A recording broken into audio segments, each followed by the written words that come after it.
ನಮಸ್ತೆ ಎಲ್ಲರೂ ಹೇಗಿದ್ದೀರಾ? ಎಲ್ಲರೂ ಚೆನ್ನಾಗಿದ್ದೀರಾ ಅಂತ ಭಾವಿಸ್ತೀನಿ. Welcome back to my Geetha J vlogs channel. ನಾನು ನಿಮ್ಮ ಸಂಗೀತ. ಇವತ್ತಿನ ಈ ಒಂದು ವಿಡಿಯೋದಲ್ಲಿ ಈ ಒಂದು ಬೀಜಾಕ್ಷರಿ ನಾಮದಿಂದ ಅಂದರೆ ಈ ಒಂದು 3 ಬೀಜಾಕ್ಷರಿ ನಾಮದಿಂದ ನಾವು ಇಚ್ಛಿಸಿದಂತಹ ಏನನ್ನೇ ಆದರೂ ಅಂದರೆ ನಾವು ಇಚ್ಛಿಸಿರುವಂತಹ ಒಳ್ಳೆಯ ಆಸೆಗಳನ್ನು ನಾವು ಪೂರೈಸ್ಕೊಳ್ಳೋದಕ್ಕೆ, ಆ ಒಂದು ಆಸೆಗಳು ಈಡೇರೋದಕ್ಕೆ ಈ ಒಂದು ಮೂಲ ಬೀಜಾಕ್ಷರಿ ನಾಮಗಳು ತುಂಬಾ ಫಲಗಳನ್ನು ಕೊಡುತ್ತೆ ಅಂತಲೇ ಹೇಳ್ಬಹುದು. ಈ ಒಂದು ಬೀಜಾಕ್ಷರಿ ನಾಮಗಳು ಯಾವುದು, ಹಾಗೆ ಈ ಒಂದು ಬೀಜಾಕ್ಷರಿ ಅಕ್ಷರಗಳನ್ನು ಯಾವ ತಾಯಿಗೋಸ್ಕರ ಪಠಿಸಬೇಕಾಗುತ್ತೆ, ಹಾಗೆ ಇದನ್ನು ಪಠಿಸೋದ್ರಿಂದ ಏನೆಲ್ಲ ಲಾಭಗಳಿದೆ, ಹಾಗೆ ಇದನ್ನು ಎಷ್ಟು ಬಾರಿ ಹೇಗೆ ಯಾವ ಸಮಯದಲ್ಲಿ ಪಠಿಸಬೇಕಾಗುತ್ತೆ ಎಲ್ಲವನ್ನು ಕೂಡ ಸಂಪೂರ್ಣವಾಗಿ ಈ ಒಂದು ವಿಡಿಯೋ ಮೂಲಕ ನಾನು ನಿಮಗೆ ತಿಳಿಸ್ಕೊಡ್ತಾ ಇದ್ದೀನಿ. ಈ ಒಂದು ತಾಯಿಯ ಬೀಜಾಕ್ಷರಿ ನಾಮಗಳನ್ನು ಪಠಿಸೋದ್ರಿಂದ ನಾವು ಏನೇ ಒಂದು ಕೋರಿಕೆಗಳನ್ನ ಇಟ್ಕೊಂಡಿದ್ರು ಕೂಡ ಈಡೇರುತ್ತೆ ಅಂತಲೇ ಹೇಳ್ಬೋದು. ಅದರಲ್ಲೂ ನಾವು ಹಣಕಾಸಿನ ತೊಂದರೆಯನ್ನು ಏನಾದರೂ ಅನುಭವಿಸ್ತಿದ್ರೆ ಆ ಒಂದು ಹಣಕಾಸಿನ ತೊಂದರೆಗಳಿಂದ ದೂರ ಆಗಿ ಹಣದ ಅರಿವನ್ನು ಹೆಚ್ಚಿಸ್ಕೊಳ್ಳೋದಕ್ಕೆ, ಹಾಗೆ ಜೀವನದಲ್ಲಿ ನಮಗೆ ಆಧ್ಯಾತ್ಮಿಕವಾಗಿ ಮುಂದುವರಿಬೇಕು ಅನ್ನೋರು ಕೂಡ ಈ ಒಂದು ಬೀಜಾಕ್ಷರಿ ನಾಮಗಳಿಂದ ನಿಮ್ಮ ಆಧ್ಯಾತ್ಮಿಕ ಬೆಳವಣಿಗೆಯನ್ನು ನೋಡಬಹುದಾಗಿರುತ್ತೆ. ಹಾಗಾಗಿ ಈ ಒಂದು ಮಂತ್ರವನ್ನು ನೀವು ತಪ್ಪದೆ ಪ್ರತಿನಿತ್ಯವೂ ಕೂಡ ಪಠಿಸಬೇಕಾಗುತ್ತೆ. ಅದು ಹೇಗೆ ಪಠಿಸಬೇಕು ಅನ್ನೋದನ್ನು ಕೂಡ ಸಂಪೂರ್ಣವಾಗಿ ತಿಳಿಸ್ಕೊಡ್ತೀನಿ. ವಿಡಿಯೋವನ್ನು ಎಲ್ಲೂ ಕೂಡ ಸ್ಕಿಪ್ ಮಾಡಿಬಿಡಿ ಅಂತ ಹೇಳ್ತಾ, ಶ್ರೀ ಲಲಿತಾ ಪರಮೇಶ್ವರಿ ತಾಯಿಯನ್ನು ನಾವು ಪ್ರತಿನಿತ್ಯವೂ ಕೂಡ ಪೂಜಿಸುತ್ತಾ ಆರಾಧಿಸುತ್ತಾ ಬರೋದರಿಂದ ತುಂಬಾ ಫಲಗಳನ್ನು ನಾವು ನಿರೀಕ್ಷೆ ಮಾಡಬಹುದಾಗಿರುತ್ತೆ. ಅಷ್ಟೇ ಅಲ್ಲದೆ ಆಧ್ಯಾತ್ಮಿಕವಾಗಿ ನೀವು ತಾಯಿಯ ದರ್ಶನ ಪಡಿಬೇಕು ಅಥವಾ ತಾಯಿಯ ದರ್ಶನ ನಮಗಾಗಬೇಕು, ನಮಗೆ ಮೋಕ್ಷ ಸಿಗಬೇಕು ಅನ್ನೋರು ಕೂಡ ಈ ಒಂದು ಮಂತ್ರವನ್ನು ಹೇಳ್ಕೊಬಹುದಾಗಿರುತ್ತೆ. ನಿಮ್ಮ ಒಂದು ಅಂಗೈ ಏನಿರುತ್ತೆ, ಅಂಗೈಯಲ್ಲಿ ಹೆಬ್ಬೆಟ್ಟನ್ನು ಮಡಚಿ ಇನ್ನು 4 ಬೆರಳುಗಳನ್ನು ಉದ್ದವಾಗಿ ಹಾಗೆ ಸಮನಾಗಿ ಇಡಬೇಕಾಗುತ್ತೆ. ಹಿಡ್ಕೊಂಡು ಮಧ್ಯದ ಬೆರಳನ್ನು, ಉಂಗುರದ ಪಕ್ಕದಲ್ಲಿರುವಂಥ ಮಧ್ಯದ ಬೆರಳನ್ನು ನಿಮ್ಮ 2 ಐಬ್ರೋಗಳ ಮಧ್ಯೆ ಅಂದರೆ ಹುಬ್ಬುಗಳ ಮಧ್ಯೆ ಆಜ್ಞಾಚಕ್ರ ಇರುವಂಥ ಅಲ್ಲಿ ಮಧ್ಯ ಆ ಒಂದು ಬೆರಳನ್ನು ಟಚ್ ಮಾಡಿಕೊಂಡು ಮೊದಲಿಗೆ ಐಂ ಅನ್ನೋ ಅಕ್ಷರವನ್ನು ಹೇಳಬೇಕಾಗುತ್ತೆ. ಐಂ ಅನ್ನೋ ಬೀಜಾಕ್ಷರವನ್ನು ಹೇಳ್ಕೊಬೇಕಾಗುತ್ತೆ.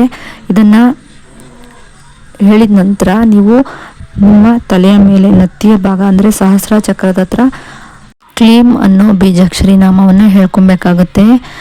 ಐಂ ಕ್ಲೀಂ. ಇನ್ನು 3ನೇದಾಗಿ ಸೌಹು ಅನ್ನೋದನ್ನು ಅದೇ ಬೆರಳಲ್ಲಿ ನಿಮ್ಮ ಎದೆಯ ಭಾಗದ ಹತ್ರ ಇಟ್ಕೊಂಡು, ಅಂದರೆ ಏನು ನಿಮ್ಮ ಹಾರ್ಟ್ ಚಕ್ರ ಇದೆಯಲ್ಲ ಅಲ್ಲಿ ಅನಾಹತ ಚಕ್ರದ ಹತ್ರ ಇಟ್ಕೊಂಡು ಸೌಹು ಅನ್ನೋ ಮಂತ್ರವನ್ನು ಹೇಳ್ಕೊಬೇಕಾಗುತ್ತೆ. ಈಗ ಇನ್ನೊಂದ್ಸಲ ಹೇಳ್ತೀನಿ, ನೋಡ್ಕೊಳ್ಳಿ.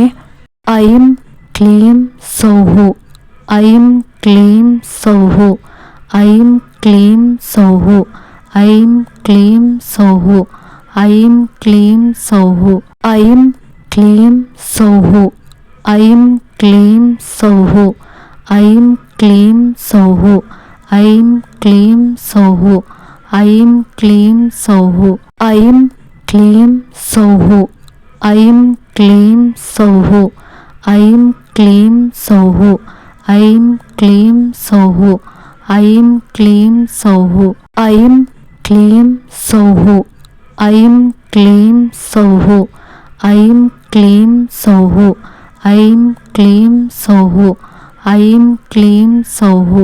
ಈ ರೀತಿಯಾಗಿ ನೀವು ಉಂಗುರದ ಪಕ್ಕದಲ್ಲಿರುವಂತಹ ಬೆರಳನ್ನು ನೀವು ಹೇಳುವಾಗ ಮಧ್ಯ ಹಾಗೆ ನಿಮ್ಮ ನೆತ್ತಿ ಹತ್ರ ಹಾಗೆ ನಿಮ್ಮ ಎದೆಯ ಭಾಗದಲ್ಲಿ ಇಟ್ಕೊಬೇಕಾಗುತ್ತೆ. ಹೆಬ್ಬೆರಳನ್ನು ಮಡಚಿರ್ಬೇಕಾಗುತ್ತೆ. 4 ಬೆರಳು ಸಮನಾಗಿ ಹಂಗೆ ಉದ್ದಾಗಿ ಬಿಡಬೇಕಾಗುತ್ತೆ. ಈ ರೀತಿಯಾಗಿ ಹೇಳ್ಕೊಳ್ತಾ ಬರೋದ್ರಿಂದ, ಅಂದರೆ ಈ ರೀತಿಯಾಗಿ 108 ಸಲ ಹೇಳಬೇಕಾಗುತ್ತೆ. ಹೀಗೆ ಹೇಳ್ತಾ ಬರೋದ್ರಿಂದ, ಅಥವಾ ತಾಯಿಯನ್ನು ಅಥವಾ ತಾಯಿ ಫೋಟೋ ಇದ್ದರೂ ಲಲಿತಾ ಪರಮೇಶ್ವರಿ ತಾಯಿಯ ಫೋಟೋ ಇದ್ದರೂ ಫೋಟೋ ನೋಡ್ಕೊಂಡು ಹೇಳ್ತಾ ಬರೋದ್ರಿಂದ ನಿಮಗೆ ಆಜ್ಞಾಚಕ್ರ ಜಾಗೃತಿ ಆಗುತ್ತೆ. ಹಾಗೆಯೇ ತಾಯಿಯ ದರ್ಶನ ಆಗಬೇಕು ಅಂದರೆ ಅಥವಾ ನಿಮಗೆ ಮೋಕ್ಷ ಸಿಗಬೇಕು ಅಂದರೆ ಈ ಒಂದು ಮಂತ್ರ ತುಂಬಾ ಒಳ್ಳೆಯ ಮಂತ್ರ ಅಂತಲೇ ಹೇಳ್ಬೋದು. ನಿಮ್ಮ 3 ನಾಡಿಗಳು ಏನಿದೆ ಅಂದರೆ ಇಡ, ಪಿಂಗಳ ಹಾಗೆ ಸುಷುಮ್ನ, ಈ 3 ನಾಡಿಗಳು ಏನು ಗಂಟು ಹಾಕೊಂಡಿರುತ್ತೆ ಆ ಗಂಟೆಲ್ಲ ಬ್ಲಾಕೇಜ್ ಎಲ್ಲ ಓಪನ್ ಆಗಿ ಆ ಒಂದು ನಾಡಿಗಳು ಶುದ್ಧವಾಗುತ್ತೆ ಅಂತಲೇ ಹೇಳ್ಬೋದು. ಆಗ ನಮಗೆ ಎಲ್ಲ ಶಕ್ತಿಗಳ ಸಂಚಾರ ಹೆಚ್ಚಾದಾಗ ನಮಗೆ ಆಜ್ಞಾಚಕ್ರ ಕೂಡ ಓಪನ್ ಆಗುತ್ತೆ. ಆಜ್ಞಾಚಕ್ರದಿಂದ ಸಹಸ್ರ ಚಕ್ರ ಓಪನ್ ಆಗುತ್ತೆ. ಸಹಸ್ರ ಚಕ್ರ ಆದಮೇಲೆ ಶಿವಶಕ್ತಿಗಳ ಸಮ್ಮಿಲನ, ಅಂದರೆ ನಮ್ಮ ಒಂದು ಶಕ್ತಿ ದೇವರಿಗೆ ಹೋಗಿ ಸೇರುತ್ತೆ. ಆಗ ನಾವು ದೇವರನ್ನು ನೋಡೋಕ್ಕೆ ಸಾಧ್ಯ ಆಗುತ್ತೆ ಅಂತಲೇ ಹೇಳ್ಬೋದು. ಅಂದರೆ ದೇವರನ್ನು ನಾವು ಕಣ್ಣು ಮುಂದೆ ಕಾಣೋದಕ್ಕೆ ಅಥವಾ ಕೆಲವೊಂದು ಅಚ್ಚರಿಗಳನ್ನು ನೋಡೋದಕ್ಕೆ ತುಂಬಾ ಹೆಲ್ಪ್ ಆಗುತ್ತೆ ಅಂತಲೇ ಹೇಳ್ಬೋದು. ಹಾಗೆ ಈ ಒಂದು ಮಂತ್ರವನ್ನು ಪಠಿಸ್ತಾ ಬರೋದ್ರಿಂದ ಅವರ ಜೀವನದಲ್ಲಿ ಹಣಕಾಸಿನ ತೊಂದರೆ ಏನಾದರೂ ಇದ್ದರೆ ಅದು ಕಳೆದು ಹೋಗುತ್ತೆ. ಅವರು ಜೀವನದಲ್ಲಿ ಕೋಟ್ಯಾಧಿಪತಿ ಆಗದೇ ಇದ್ದರೂ ನಿಮ್ಮ ಜೀವನಕ್ಕೆ ನೀವು ಬದುಕೋದಕ್ಕೆ ಎಷ್ಟು ಬೇಕೋ ಅಷ್ಟು ತಾಯಿ ಕರುಣಿಸ್ತಾರೆ, ಐಶ್ವರ್ಯ ಸಂಪತ್ತು ಆಸ್ತಿಯನ್ನು ಕರುಣಿಸ್ತಾರೆ. ಹಾಗೆ ನಿಮ್ಮ ಬುದ್ಧಿಯನ್ನು ಚುರುಕು ಮಾಡೋದಕ್ಕೆ, ಹಾಗೆ ನೀವು ಒಳ್ಳೆಯ ದಾರಿಯಲ್ಲಿ ನಡೆಯೋದಕ್ಕೆ ಸನ್ಮಾರ್ಗವನ್ನು ಅವರು ಸೂಚಿಸ್ತಾರೆ ಅಂತಲೇ ಹೇಳ್ಬಹುದು. ಹಾಗೆ ಈ ಒಂದು ಬೀಜಾಕ್ಷರಿ ನಾಮಗಳನ್ನು ಪ್ರತಿದಿನವೂ ಕೂಡ ಪಠಿಸ್ತಾ ಬರಬೇಕಾಗುತ್ತೆ. ಹೀಗೆ ಮಾಡೋದ್ರಿಂದ ನಾವು ಕೇವಲ ವೈಯಕ್ತಿಕ ಸಮಸ್ಯೆಗಳಲ್ಲದೆ, ಹಣಕಾಸಿನ ಸಮಸ್ಯೆಗಳಲ್ಲದೆ, ಮಾನಸಿಕವಾಗಿ ಏನೇ ಒಂದು ನೋವುಗಳನ್ನು ಅನುಭವಿಸ್ತಿದ್ರು ಅಥವಾ ಮಾನಸಿಕವಾಗಿ ಏನೇ ಒಂದು ಹಿಂಸೆಗಳನ್ನು ಪಡ್ತಿದ್ರು ಕೂಡ ಅದು ದೂರ ಆಗುತ್ತೆ ಅಂತಲೇ ಹೇಳ್ಬಹುದು. ಮನಸ್ಸಿಗೆ ಶಾಂತಿ ದೊರೆಯುತ್ತೆ ಅಂತಲೇ ಹೇಳ್ಬಹುದು. ಮಕ್ಕಳಾಗಿಲ್ಲ, ಮದುವೆ ಆಗಿಲ್ಲ ಅನ್ನೋರು ಕೂಡ ಈ ಒಂದು ಬೀಜಾಕ್ಷರಿ ನಾಮಗಳನ್ನು ಪಠಿಸ್ತಾ ಬನ್ನಿ. ನಿಮಗೂ ಎಲ್ಲ ರೀತಿಯ ಸಮಸ್ಯೆಗಳಿಂದ ದೂರ ಆಗಿ ನಿಮಗೆ ಮದುವೆ ಆಗಿ ಮಕ್ಕಳಾಗಲಿ ಆಗುತ್ತೆ ಅಂತಲೇ ಹೇಳ್ಬೋದು. ಇನ್ನು ಈ ಒಂದು ನಾಮವನ್ನು ನಾನ್ ವೆಜ್ಜನ್ನು ತಿಂದು ಪಠಿಸಬೇಡಿ. ಒಂದು ಮಂಡಲದ ರೀತಿಯಲ್ಲಿ ಅಂದರೆ 45 ದಿನಗಳ ಕಾಲ ನೀವು ಮಾಡೋದಾದರೆ ಮಾಡಬಹುದು. ಆಗ ನಾನ್ ವೆಜ್ಜನ್ನು ಏನು ಮುಟ್ಟದೆ ಈ ಒಂದು ನಾಮವನ್ನು ಪಠಿಸ್ಬೇಕಾಗತ್ತೆ. ಈ ರೀತಿಯಾಗಿ ಮಾಡ್ಕೊಳ್ತಾ ಬರೋದ್ರಿಂದ ಏನೇ ಸಮಸ್ಯೆಗಳಿದ್ರು ಕೂಡ ದೂರ ಆಗುತ್ತೆ ಅಂತ ಹೇಳ್ಬೋದು. ಇನ್ನು ಈ ಒಂದು ವಿಡಿಯೋ ಏನಾದರೂ ನಿಮಗೆ ಇಷ್ಟ ಆಯಿತು ಅಂತ ಅಂದರೆ ಲೈಕ್ ಮಾಡಿ, ಶೇರ್ ಮಾಡಿ, ಕಮೆಂಟ್ ಕೂಡ ಮಾಡಿ. ಇನ್ನಷ್ಟು ಇಂತಹ ವಿಡಿಯೋಗಳನ್ನು ನೀವು ನೋಡಬೇಕು ಅಂದರೆ ನನ್ನ ಗೀತಾ ಜೆ ವ್ಲಾಗ್ಸ್ ಚಾನಲ್ನ ಸಬ್ಸ್ಕ್ರೈಬ್ ಮಾಡ್ಕೊಂಡು ವಿಡಿಯೋ ನೋಡಿ. ಸಬ್ಸ್ಕ್ರೈಬ್ ಪಕ್ಕ ಬೆಲ್ಲೈಕನ್ ಬಟನ್ ಇರುತ್ತೆ, ಅಲ್ಲಿ ಆಲ್ ಆಪ್ಷನ್ ಮೇಲೆ ಕ್ಲಿಕ್ ಮಾಡಿದ್ರೆ ನಾನು ಯಾವುದೇ ರೀತಿ ವಿಡಿಯೋ ಮಾಡಿ ಅಪ್ಲೋಡ್ ಮಾಡಿದ್ರು ಕೂಡ ನಿಮಗೆ ನೋಟಿಫಿಕೇಶನ್ ಮೂಲಕ ಮೊದಲು ಬಂದು ತಲುಪುತ್ತೆ. ಆಗ ನೀವು ನನ್ನ ವಿಡಿಯೋನ ಮಿಸ್ ಮಾಡದೆ ನೋಡಬಹುದಾಗಿರುತ್ತೆ. ವಿಡಿಯೋ ನೋಡಿದ್ದಕ್ಕಾಗಿ ಥ್ಯಾಂಕ್ ಯು ಫಾರ್ ವಾಚಿಂಗ್.